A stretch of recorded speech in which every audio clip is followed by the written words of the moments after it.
The goal of Data Transformers podcast is to accelerate digital transformation by bridging the gap between business outcomes and rapidly advancing technologies. And we aim to bridge this gap by focusing on data. I am Peggy Tsai, top 50 women in tech influencer, co-author of the AI book, and data governance expert. I'm Ramesh Danta, an entrepreneur, a tech blogger, and AI enthusiast.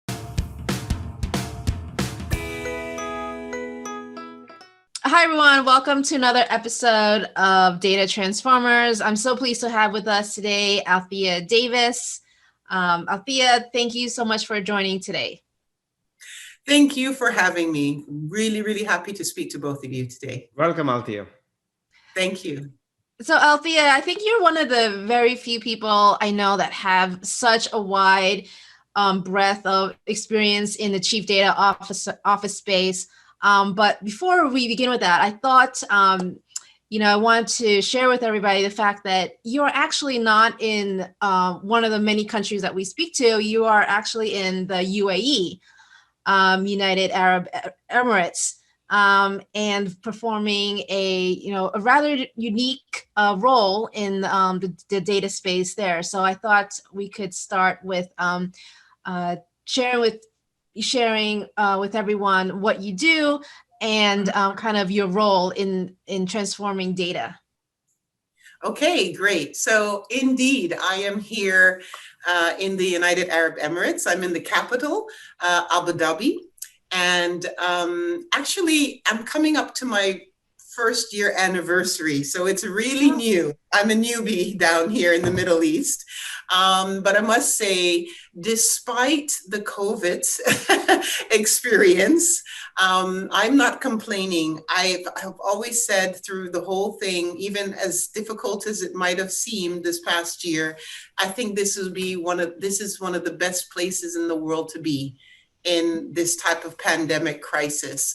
And also, I do think that the government and the citizens, society here, people are incredibly cooperative, and it just made it that much easier to be here away from home, but feeling at home. So I just wanted to say that. And moving over to, what I'm doing here, I am now the director of data, the data practice, data and analytic practice, and also the CDO advisory services for a company called NXN that is headquartered in Dubai. And Dubai, of course, I don't think I have to give anybody an introduction to Dubai. It's like the twin city right. in the UAE. So we have our offices there, but we operate across the GCC, and we're a digital native company which specializes in smart city, smart district and e-government. I was asked to come in and rejuvenate the data practice and turn it into a data business and really get some really sophisticated data work done for our smart offerings and our e-government offerings.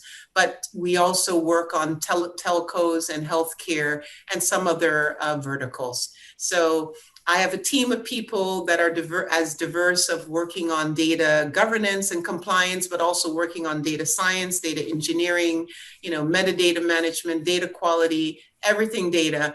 I love my team, and we've got some really interesting, different types of opportunities and different types of clients that we deal with. So welcome, Althea. So based on that, at least from my experience, in some of these emerging countries, the governments have an outsized influence in the transformative efforts compared to, let's say, Western countries where the organizations and companies are going through a massive digital transformation. In turn, they transform the society. But in emerging countries, the governments take the lead in the digital transformations as opposed to one or two corporations. So given my understanding about that, what kinds of digital transformation efforts the governments are spearheading in the areas that you're in? Right. So indeed. So here, I'll start talking about the UAE and just give a couple of more examples of other GCC countries. So these are, Althea, KS. sorry for interrupting. GCC stands for what? Gulf countries? So I think it's Gulf. That's a good one. I Okay. think it's Gulf Community or Gulf. I'm not really sure. Gulf but around country, the Gulf, right? something Essentially, like you're that. talking about the Gulf. It's the Gulf. country. Okay, Yeah, I got it's it. the Gulf. Okay. So it's the UAE, so United Arab Emirates. Mhm. It's Bahrain, the Kingdom of Bahrain, very small country. It's the Kingdom of Saudi Arabia. It's Kuwait. It's Oman, which is attached to UAE. It's Okay. several countries. Yeah. So if I look at the influence, as you were, explaining the influence of the governments in these countries, indeed, it's a huge influence. I would even expand that out to even, let's say, into North Africa, because we also have some clients in, different parts of North Africa, and it's the same. So their influence, and I will talk specifically about the UAE. The UAE is made up of several different emirates. So think of provinces or, territories. And every emirate has its own sheikh, ruler, leader. These sheikhs, they have, very large fortunes, and they are the ones that are, influencing what the government does, and they are the leader of those emirates, and then of course the federated emirates, right? So all of it. So Abu Dhabi is the capital of all of the emirates. But every single emirate has its own capital, just like New York being the city for the head of New York State. So it's a similar thing. And in this situation, they do have a lot of influence. They do have a lot of cash investment, and they have a lot of directional vision and mission that they want to execute. So it's very much driven from the top down. And these are people, I admire them. They have very grand plans, and they do get a lot done. So, some of the most, I wouldn't say outrageous, but amazing projects in the world are being carried out in the GCC, and specifically the UAE. Mhm. The UAE also has, for example, some ministers of AI. I mean, this is not something that you find in many countries. But the point is that they're very organized and they're very committed. So it is really putting your money where your mouth is, and creating multiple either PPPs, partnerships with the government, with private organizations as well, and nonprofits, and doing really amazing projects. So, I just give you from a personal note, you're in the States. I think most people have heard of SeaWorld in the States. In Florida, they're building here in Abu Dhabi one of the most amazing SeaWorlds ever. So they've not just taken the concept of SeaWorld, they've taken the concept of SeaWorld and put it in the modern time, where people are concerned about the environment and animals, and the whole concept of that SeaWorld is totally different than the original SeaWorld concept. So bringing it to another level. So that's what I mean. The plans are grand, and the buildings are grand, and it pulls in experts from all over the world. So I mean, my expertise is obviously data, but it will pull in all sorts of great thinkers and capable people from all over the world to get these grand things done. So I just, that's the essence of what happens here on a regular basis. Althea, that sounds, so innovative and cutting edge. And I know you also mentioned, areas of, telemedicine as one example. Can you talk about some other areas that where, data is not typically seen as a transformational piece, but it certainly is leading the way in a lot of these services and offerings. Right. So here's, I'm thinking about, well, the telemedicine one. I mean, this is a big topic.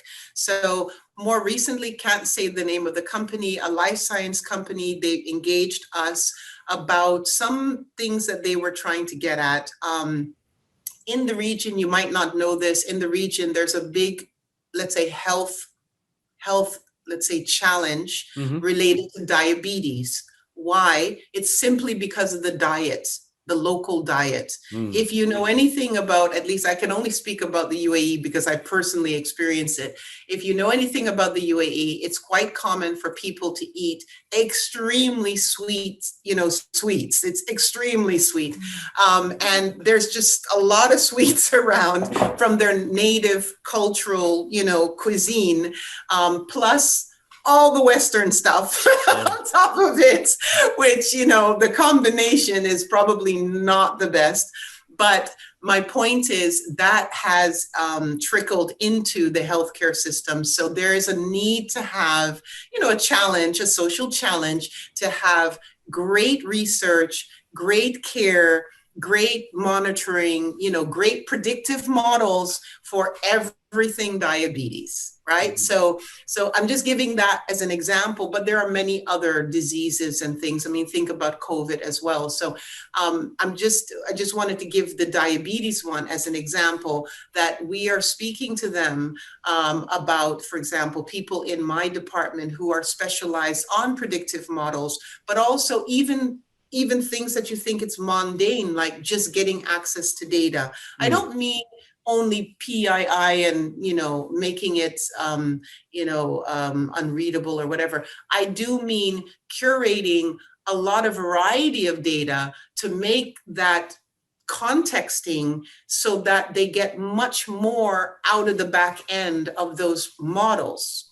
Predictive models, or just a model to give, help you to cluster or to match.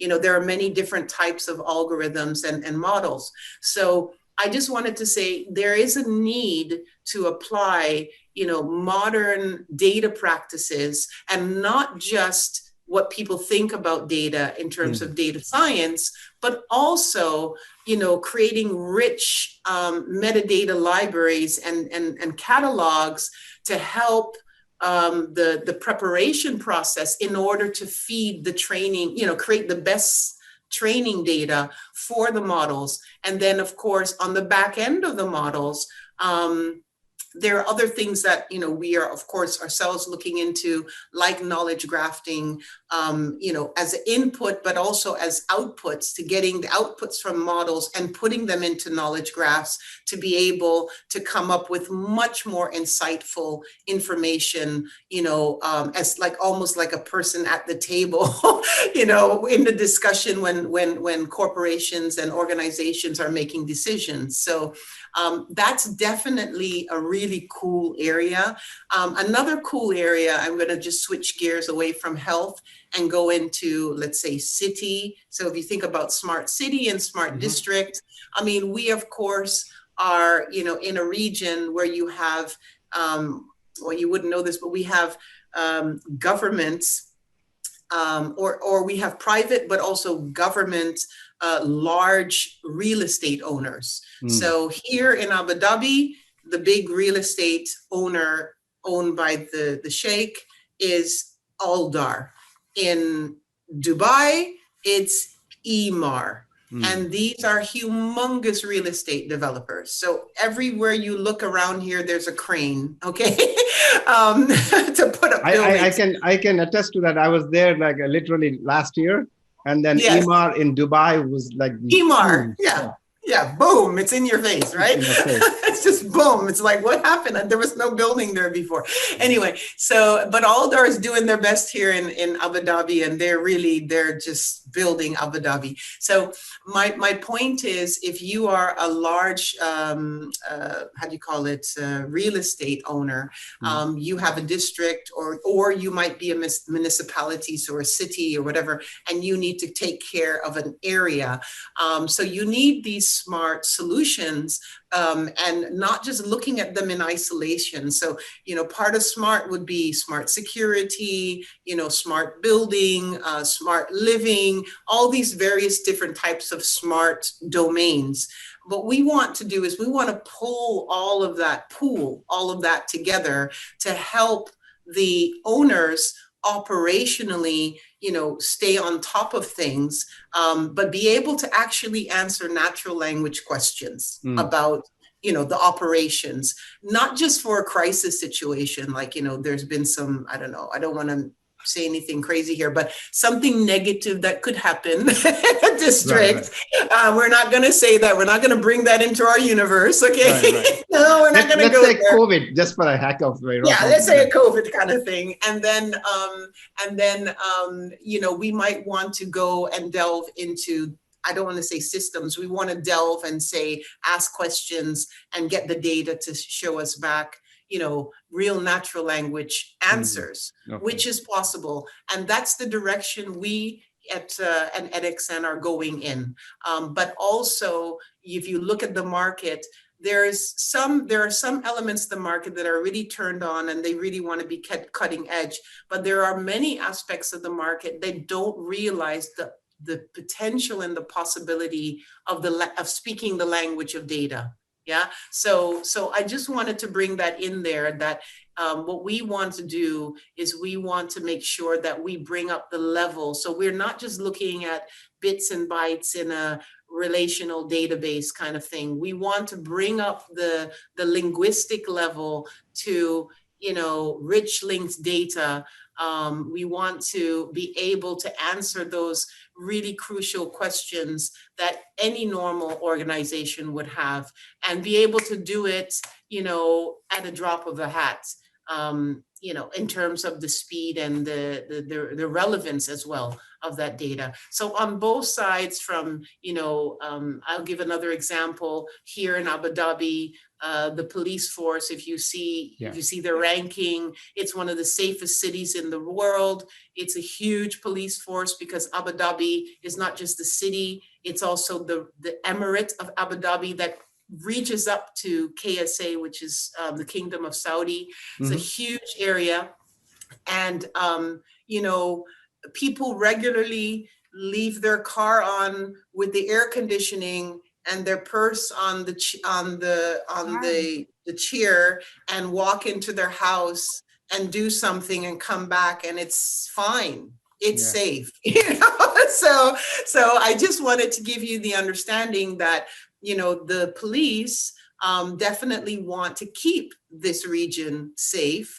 And in order to do that, they also have to do everything, bring out all the ammunition, including the data ammunition. So data for all the government entities in the Abu Dhabi, but also all the other emirates, data is very important. So the governments have moved now from the typical, open and shared data focus from a couple of years ago till the pendulum swinging to, we want to do everything AI, and we also got to get our governance under control. And they're kind of, they're moving into more full-fledged data management. That's my point. Okay. So that's a good thing. That's a great thing, actually. I mean, you touched upon so many aspects about the data management. You talked about the metadata management. You talked about the governance aspect of it. So the other thing you also talked about, I mean, without mentioning it, but the data literacy aspect of it, right? Yes. So if I look at this, to do any of these ambitious projects, whether it's AI, you already alluded to it, is that the data preparation is a big task, right? It's huge. It's a huge task. And then many times when you're doing such a huge transformation, for people to understand that just classifying the data, labeling the data is very important and critical, but many people don't understand it. Like, so why are you asking me to, I have the data here, so go take it, right? So, but what is it? what do you want? Why do I have to say this is this kind of a data, that kind of a data, label it, classify it? So, Althea, the question to you is, having been here for a year, right, a newbie, and then having been in other areas for the rest of your life, what's the level of data literacy that you're seeing here?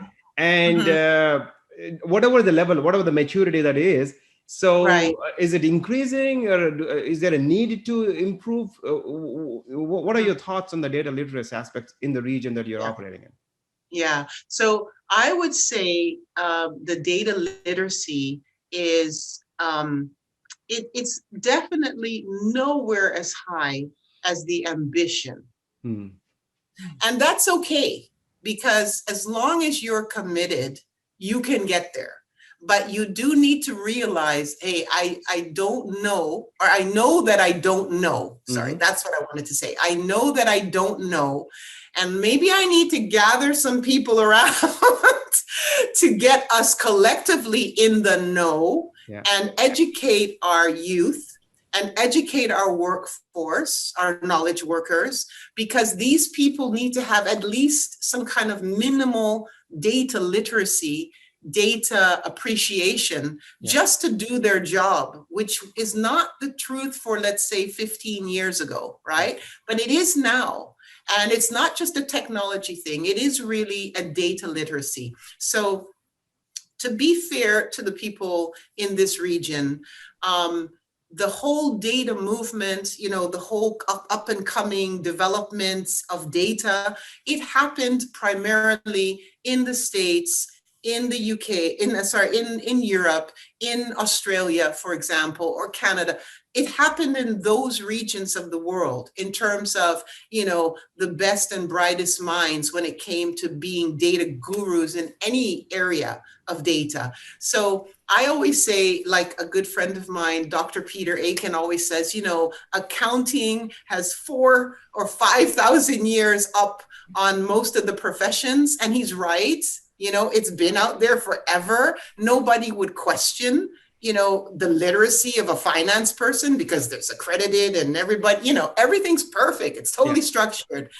When it comes to IT, it's what, 50, maybe 60 years? When it comes to data, it might be 25 years, and effectively maybe the last 10 to 15 people were getting taken seriously. And if you just look at the measures of the data leaders, with the CDO population, it went from like 0 to 4,000 in a couple of years of that last 25 years. So if you're not in the hot spot here in the GCC and in UAE, how could you ever be expected to be like at the top of your game when you're just starting your journey? So yes, we have data leadership down here. We have data practitioners, but in no shape or form are they collectively at the level of, let's say, my former colleagues in, let's say, in Europe, or former colleagues in the States,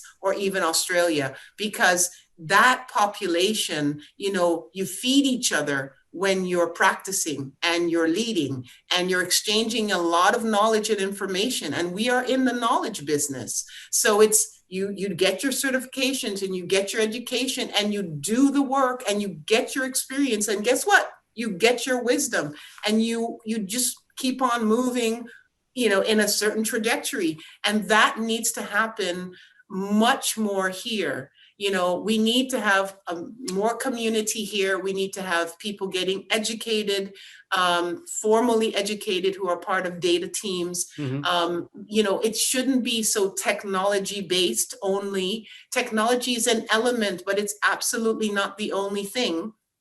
And when I see data people here, there's a lot of them coming from technology, which we know from the other parts of the world. Correct. So to answer your question, there is a huge gap, but that delta, knowing these people, they're going to make it up as quickly as possible. Once they get it, I think, and I'm very much part of that movement on data education and getting it into formal education and getting it into corporations, both government and private, to take this on and not keep it in, Peggy, the way of, data governance, it's all gray and stuffy and old. Nay, let's bring communities in. Let's have people excited. I love Elation's concept of the data rock stars. They're not a data steward. They're not even in the data team, but because they're so turned on about their data and how it's helping them with their work, they're coming in and they're getting awards because they're communicating about the data. So I'm very much about, modernizing and making a data crowd in an organization and not making everybody a bunch of data nerds or something. No, there's room for everybody in the data space. So I'm hoping to inspire that here in the UAE. And I'm part of the International Society for Chief Data Officers. I'm an ambassador for the UAE. So as part of Dr. Richard Wang's group, I'm very much into creating a community and data leaders in the region and also in Africa. And I'm also helping my friends in Europe with that. So yeah, hope I answered your question. Good, great. Yeah, you did. Thank you for listening to today's episode. If you liked what you heard today and would like to hear more, please subscribe to our podcast on your favorite player like iTunes and Spotify. And please do rate our podcast. Also, please go to our website, www.datatransformerspodcast.com for more episodes, blogs, and information on our speakers. Thank you.